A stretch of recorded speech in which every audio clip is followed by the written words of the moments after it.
Malagasy foana ianao, na ho fotsy fihodirana fa nitsatsoiny atsika, na hiteniteny hafa noho ny fampitana rika, na hiana fivoarana noho izato fandrosoana, dia malagasy foana ianao, zany tsy azonao soloina. Na ho vazaha ny taratasy ka ny anaranao vaovao, na ho ary fomba be mihitsy ny kojakoja-tranonao, na hiady anaty taovana noho ireo karazana hitao, dia tsaro foana fa mbola malagasy ianao. Na ho vazaha ny namanao any am-piasana sy birao, na ho vazaha ny serasera sy ireo fifandraisanao, na ho vazaha ny fangatanao anaty vavaka ao, dia tadidio fa malagasy ny rano korina ao anatinao.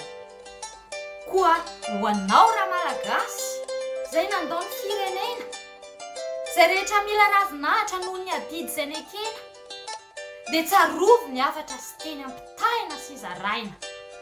Malagasy foana ianao raha mbola velona sy miaina.